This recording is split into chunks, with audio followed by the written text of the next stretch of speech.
Greetings, ladies and gents, this is Mr. S. Welcome back to my channel. So, something that I was thinking about recently was the fact that despite making this channel all about art, drawing things, sometimes painting things, doing live streams, talking about sketchbooks, talking about everything about art, I realized that one thing that I've neglected to do is actually talk about the supplies that I personally use. That's something that always comes up when I'm talking to students of mine when I'm working. They're curious about what kind of things that I use and why. So I thought this would be a neat little video to summarize my entire art collection of tools that I use for my art now. So I want to preface this by saying that this is not a you should go out and buy all the things that I'm going to show you now, right now. Don't do that. This is this is a collection that I've acquired slowly but surely over the course of my artistic career. So let's start off with the most basic of beginning supplies for as an artist and for any drawing. What do you draw with? So if we're talking about the subject of drawing, we should also talk about what you put your drawing things in, you know, keeping them in a nice, convenient, all-together spot. And I would say to you that you should probably not do what I do, which is I have a minor interest in collecting weird pencil cases. Like, I can't stop myself from buying ones that have a unique thing to them, like the mesh the mesh compartments here in the back of this one, or buying literally the exact same one of this one, but this one had an additional thing here in the middle, or buying this one. There, the whole thing was you could open it up and, oh look, it's a shelf, so you can set it on your desk, and then buying another one. That its whole thing is you pull it open and, oh look, that's kind of cool, but oh wait, you can also take this little flap here, snap it like that, and oh look, now it will support itself on the table. And that's not even the one that I'm using currently. No, the one that I'm using currently is completely different. It's actually this. This little thing here is known as the Nakabayashi shelf pencil case.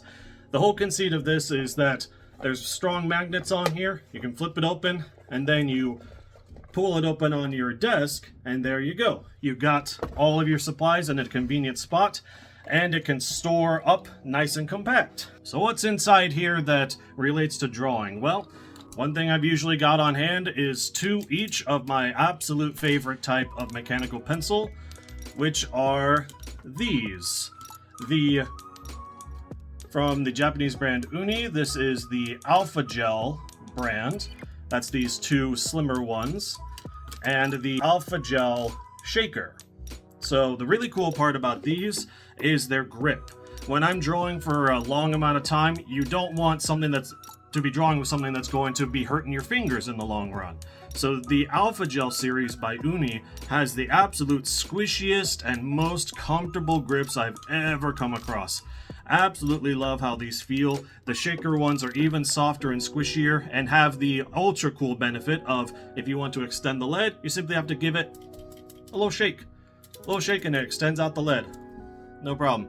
Don't even have to move your fingers down.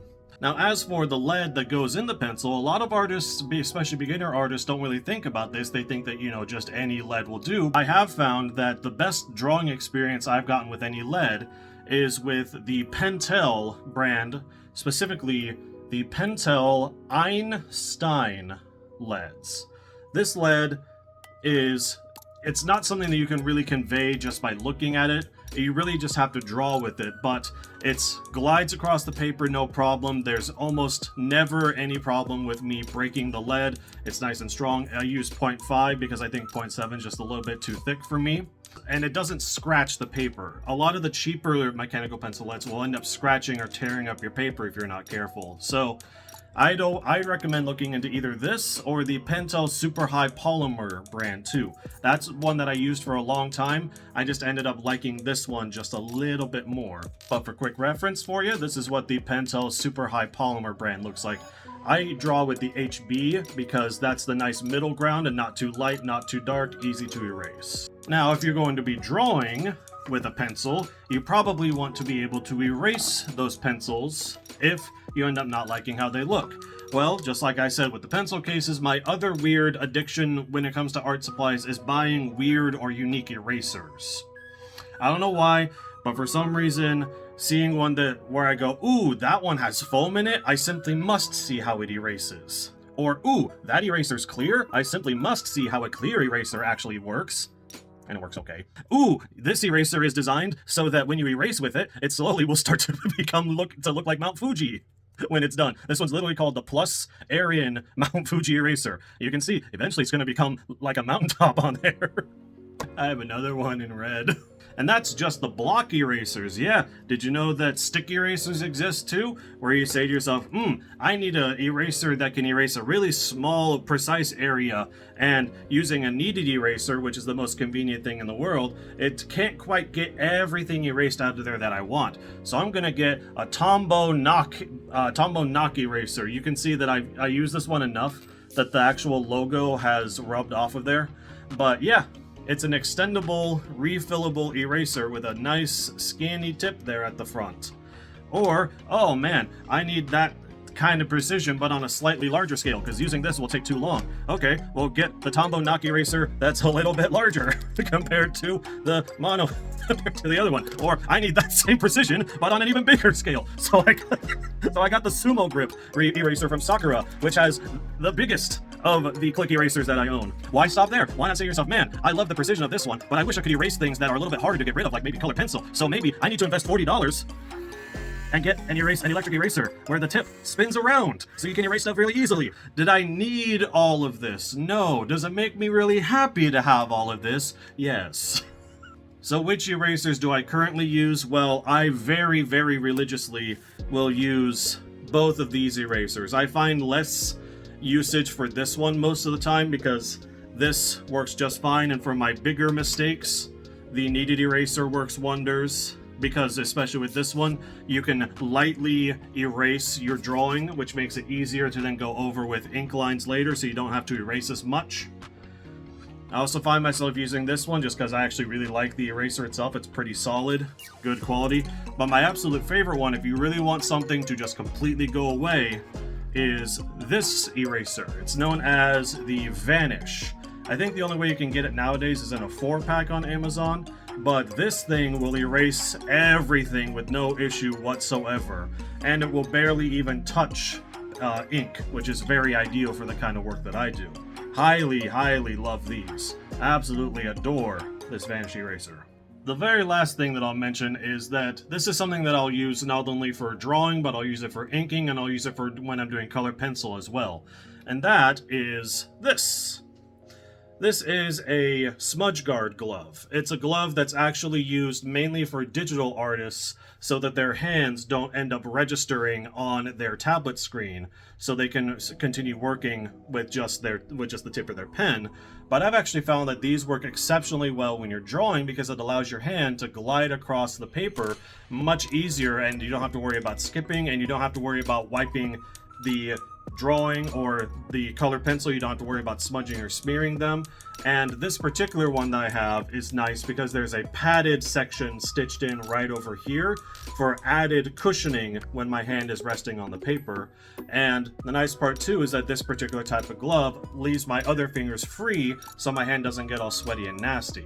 This is a surprisingly useful little tool that I discovered many years ago, and now I really just can't draw most anything without it. It just feels right, like put this on and I'm ready to art. So that's what I draw with. But now, what do I ink with? Well, I'm going to go through this one pretty quickly because I talked about my inking supplies back in my I Did Inktober for an Entire Year video. Go check that one out. It was a lot of fun. But even after all of that, working with the different ink pens throughout the whole year, I still felt a little bit unsatisfied with where I was at with the versatility of the pen materials that I was using, and I really just wanted to continue one step further. Something was still missing for me ink-wise, and I finally have found it. It's actually something that I tried to teach myself many years ago, didn't like how it worked for whatever reason. I learned now that it's because I was using the material wrong, but now that I've started using these again, I can't make myself stop. And that supply? Dip pens. The thing that I use to store the current pens that I'm using is this little box here. Nice part is it's magnetized, so the pen tips don't end up banging around inside there and getting damaged. And the two tips that I use are this one here. It's called the Steno Blue Pumpkin. The Blue Pumpkin has a very nice, wide, flexible range. You can get so many different types of lines with it, and it's fairly cheap too. You can get about 10 of them for about $10 or so. The one that I got the most recently, and am now I think chemically addicted to using almost permanently, is the G Pen. Specifically the G Pen from the Nico brand. This thing just makes me so very happy to ink. Basically, now I find myself drawing more and more to have something else to use my G Pen nib on. The flex is perfect. There's a little bit of resistance for the flex, so you're always in maximum control of your line. I've never found myself in a situation where I haven't been able to do what I wanted to with my inks that the G Pen doesn't let me do. For what ink I actually use with my inking. Again, ink, very, very important. If you have a bad ink, you're going to have a bad time inking. So the ink that I've ended up using is the Speedball Super Black. It's an India ink, so it will stain like crazy, but you can get 32 ounces of it for only about maybe 30 bucks. That sounds like a lot, but this bottle I think will last me probably the rest of my life, depending on how voraciously I ink. And then to make it more portable than that, so I can actually dip it, I bought this little ink jar from Hobby Lobby. I like this one the most because most screw type ones I've used and I've tried just end up leaking everywhere or getting stuck so I can't get the lid off. But this one has just a nice silicone suction and it just drapes off, and I've had no problem getting it open every time, and the ink hasn't spilled out at all. And best part, this thing only cost me about $3. Nice solid closure too. So those are supplies that I use when I want to do my outlines and my main detail areas. When I want to get more technical, when I want to get more involved and do more precise, similar lines over and over and over again, then I'll use these. These are, I think, the most expensive pens that I've ever used. They are what are known as rapidographs. This particular brand is from Koh-i-Noor. Their whole thing is there's actually not a tip to these pens at all. There's actually a little wire that comes down and prevents the ink from coming out of the tip of this pen. So when you press down, the tip recedes and you make your line. These are what are called technical pens. I like to use them when I'm doing my shading because it allows me to make sure that the line will be the exact thickness that I want every time, so I can just focus on getting the technique right. A good set of these usually runs $80 to $100, but I was lucky. I had a friend of mine who actually found a box that had these in it in a place that he was cleaning out and just gave them to me for free. They weren't working at the time, but I looked up how to clean them out, and I got them perfectly working, no problem. So, drawing and inking have both been taken care of. If I want to add color to my works, then I reach for one of the two coloring mediums that I have. I used to have 3 different coloring mediums. I use watercolor, color pencil, and I used to use alcohol markers, specifically the hoo-hoo ones. But the decision I came to with alcohol-based markers was that I didn't like that there's really no real way to mix up a color that you want uniquely from the different markers, aside from just laying the marker on top of a different color and hoping that it comes out right. You want a specific color, you have to buy that specific one. So that was going to get a little bit too expensive for me personally, so I decided to ditch alcohol markers and focus just on improving my coloring mediums for color pencil and for watercolor. So we'll start with color pencils, I think. First thing you need is paper. And actually the nice part is the paper that I use for color pencil and for watercolor is the same. That paper being this. This is the Fabriano Artistico Traditional White 100% Cotton Hot Pressed Paper. So hot pressed watercolor paper is unique from normal watercolor paper because there's not an actual pebbly rough texture to it that would be a normal watercolor paper, which would be cold pressed. Hot pressed is a lot smoother because of the process they use to make it. So what I have found is throughout my artistic journey, you see back here, I've tried lots and lots and lots of paper. There's even more down there. But I've been trying to find the paper that works best for blending colored pencil, because that's my favorite thing about colored pencil, is the nicer brands or the nicer types you get, the more you're able to actually blend the color.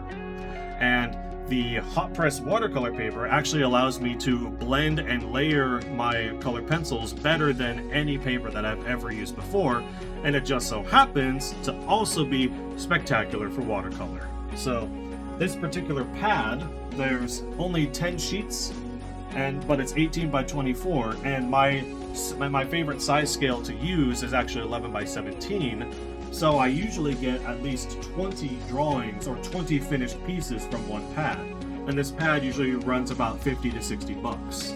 I've only just now had to buy my second pad after getting my first one about 5 or even 6 years ago at this point. So as for what pencils do I use?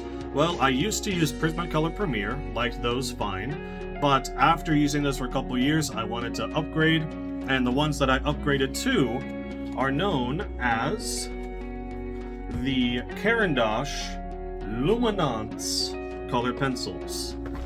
These, I believe, are, yes, these color pencils are from Switzerland. And what makes them so good? Well, it all comes down to, number one, they're very light fast, which means that they're going to retain their color and their luster for many, many, many years, as opposed to cheaper color pencils, which will fade pretty quickly with time. The other great thing about them is their color laydown. They lay down with almost no issue. I've never had a situation where the lead wants to break off of the pencil, and they blend so beautifully. It's like working with, they're so creamy that it almost doesn't feel like you're working with colored pencil. It just feels so nice to lay them down and to be able to blend them out.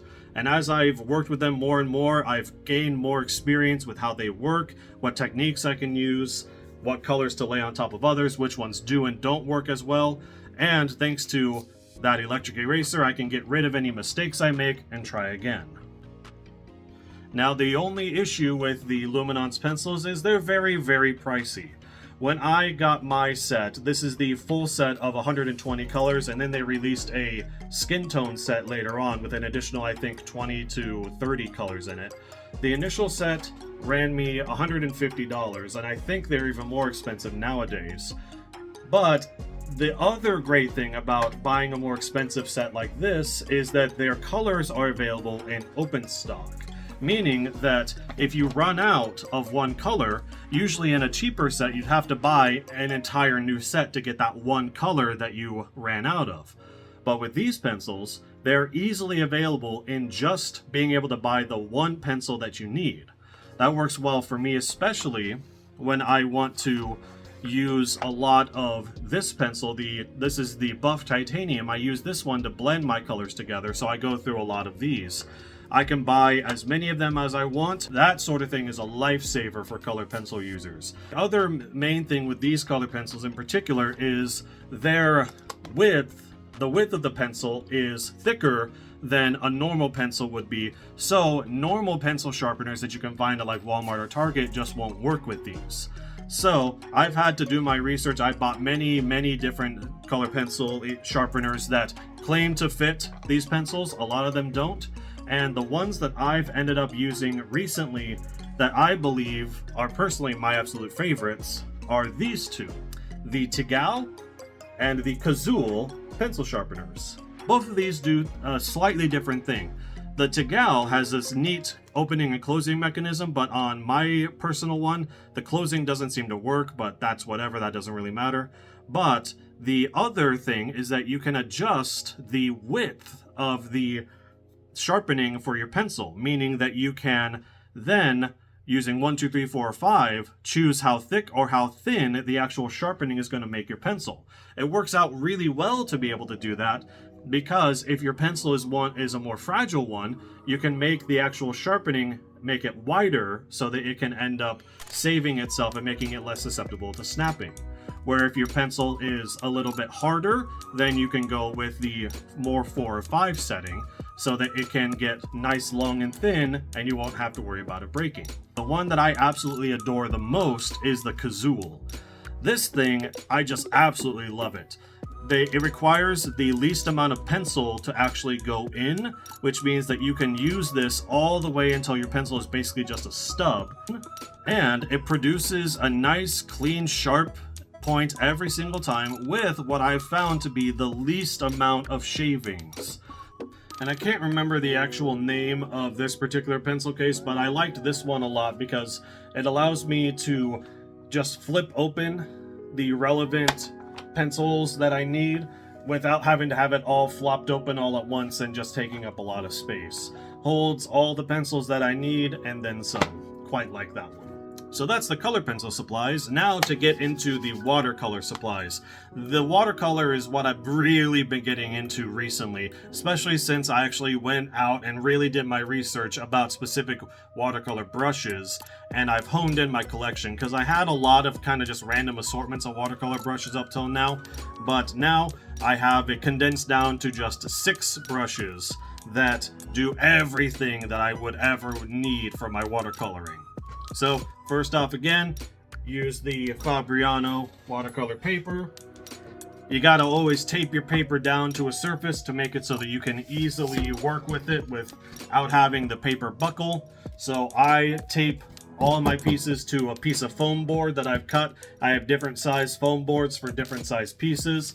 This particular one is, I think, 12 by 24 because I wanted to do a really big BioShock memorial commemorative piece because I love BioShock 2 that much. So what I tape my pieces down with is just normal Scotch masking tape. There's so many different types of tape out there. There's like actual artist watercolor tape. I think even that costs like dozens of dollars. I go for 20, which is just way too expensive for me. You can get like 5 of these for like 10 bucks. Masking tape I think works just fine. Never had any real issues with it. Now, the watercolors themselves. Yes, I am a huge fan of Not Another D&D Podcast, Team Papa all the way, but this is the Schmincke Horadam Aquarelle 48 color half pan set. So, I did a little customizing to this. Most watercolor trays will come with a flip out mixing tray section. I never liked that, so I just got rid of mine. But here are the colors. So why spend what I spent on these watercolors? Because this was about $250 for this 48 color set. Why so expensive? Well, let me tell you. The first thing is the vividness of the colors. This is just from barely touching the surface of these colors with my water. These are intensely, highly pigmented cakes of watercolor, so a little water will get a ton of color off of here, so these are going to last a long time. Number 2, they mix beautifully. The other really nice thing about these is that they don't lift up very easily when they've fully dried. Some of the bad quality watercolors will come back up instantly when you re-wet them, so it makes it really hard to layer your colors on top, which is the whole point of watercolors in the first place. But these, I can work on layers and layers and layers, and only barely sometimes will the color come back up. But the biggest reason why I wanted specifically the Schmincke set is because of this. Again, same thing with the colored pencils. You are able to take these watercolor cakes. This is the size of it. Doesn't seem like very much, but little goes a long way with Schmincke. But you're able to remove these once they've run their course and replace them with another one of the same type and just put it back in there and you're good to go. They are available open stock. But the other really cool thing is there's about, I think, 130 colors in the Horadam Aquarelle line from Schmincke. So you can actually, if you don't like some of the colors that are in here, or you want to mix and match some different colors, you can buy the individual colors and then put them in here and customize your set. I actually customized my set to include a second purple. There's only this one purple and I wanted more of a variety of purple in there. So that's in my opinion, that is probably what separates the good art supplies from the great art supplies, is when they're available open stock, because that means, shocking gasp, they care about you as customers. As for what I use to mix my colors for a mixing tray, I use this little travel tin from Bowerbird. The ceramic tin inside is nice and compact. You only get about 8 sections, but that's plenty. It mixes just fine on there, and because it's ceramic, it's incredibly easy to just rinse this off and when you're all finished. Now, arguably even more important than the watercolors themselves is the brushes. So the brushes that I use are contained inside this Japanese style wrap. And there they are. I've got in my possession 3 what are known as mop brushes. Mop brushes are unique to watercolor in that they're designed to soak up a lot of water. You can soak up a ton of water inside these incredibly soft bristles. They can get to extremely thin points, and they will allow you to lay down large areas of color very quickly and easily. Mop brushes are the thing that brought me into the world of watercolor when I saw just how smooth and how wonderful the color laydown can come from a mop brush. The 3 that I have are a large number 6 from Paul Rubens and a small number 1 also from Paul Rubens. These are among the cheaper type of mop brushes. I mean, this number 2 from Da Vinci from the Petite Gris line was, I think, about $25, $30, and these were about $20 a piece. I think this one might have been $15 because I caught it on a sale. But when it comes to actually being precise and putting in more technical details and being more controlled, that's where I was having the most issue, because I was just using mop brushes because I thought, oh, they're exclusively for watercolor, so I should just use those all the time. I've seen other people do that. No, don't be like me. Instead, do your research. And what I came up with was 3 brushes, a small, a medium, and a large in the technical line for watercolor brushes. These 3 are synthetic. So the Princeton number 8 Aqua Elite is what I use for my larger detail sections. For the medium detail sections, this one I actually end up using more so than any other brush just because I really like it a lot, is the number 2 Perla from the number 2 Escoda from their Perla line. This particular brush, I think I got all these for about $15 to $20, but this one also has really good snapback, and both of these also have really good sharp point to them. So you can be nice and precise with your detail work. They do both handle water differently, so it takes a little bit of time to get used to the type of water, to the amount of water that you should have inside the brush at any given time. But both of these so far have worked wonders on the piece that I'm currently working on, and it makes me want to just keep doing more and more watercolors so I can just keep using them and learn more about them. The last one is the one that's the most specific in terms of when I use it, because it's only for very, very small detail sections, and that would be the 000 from Winsor Newton Series 7 Kolinsky. This one is well known as the brush that the Calvin and Hobbes creator Bill Watterson exclusively used when he inked and worked on Calvin and Hobbes, and it's great. Very nice, sharp, clean line. Can do small technical areas very easily with no issues.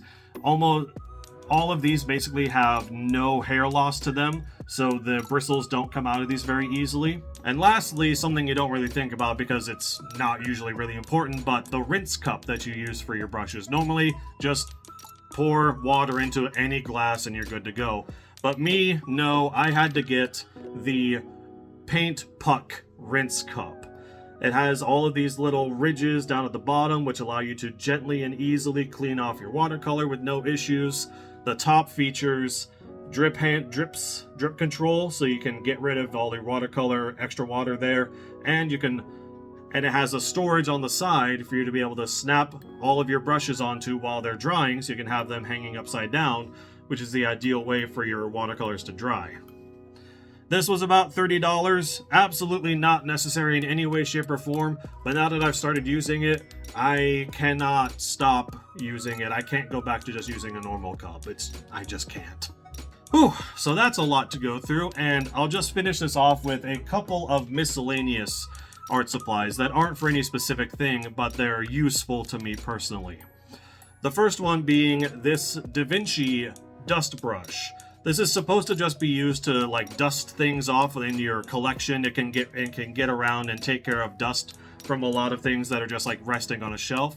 But I've also found it works exceptionally well to get rid of eraser crumbs from something that I don't want to end up smudging by just wiping it off with my hand.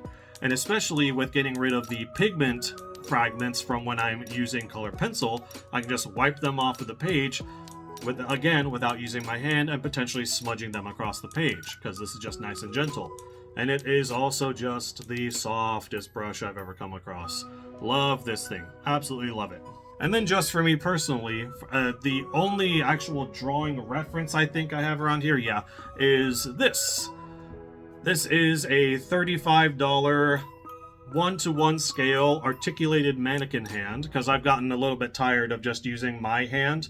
It's nicer to just fully pose the hand into whatever I want and then take a picture of it. But this particular hand can do pretty much anything an actual human hand can do while still looking natural. That's the key there. You can move the thumb in and around anywhere you want. The hand itself can actually crumble in or curl in or spread out a little bit. You can see there the fingers themselves can spread out and move around, and the articulation on here is so good that I can now do, like I said, pretty much any hand pose that I possibly want, and I can photograph it from any perspective and use that as my reference. This is so good that I'm actually going to eventually get a right-hand version for this too, so I don't have to keep mirror flipping the pictures in my phone. Love this thing. So that about does it, ladies and gentlemen. That is, to my knowledge, all of the art supplies that I currently use for my art in terms of either coloring or just casually sketching. Because I've talked about sketchbooks to death in a live stream from a couple years ago. Oh, by the way. Just petting my dog. She's been here the whole time. She's a good support system. Love you too, Coraline. So I hope you found that interesting and maybe semi-informative. Maybe gave you an idea just how vast the world of art supplies is, and maybe inspired you to start doing your own research. Hopefully, don't go on a binging on a supply binge. Don't do anything like that. Take your time and do your research. There's plenty of things that I bought that I regret doing so because I bought them on impulse. So, hope you enjoyed this little video, ladies and gentlemen. Thank you for sticking with me all the way to the end, and until next time, this is Mr. S. See you later.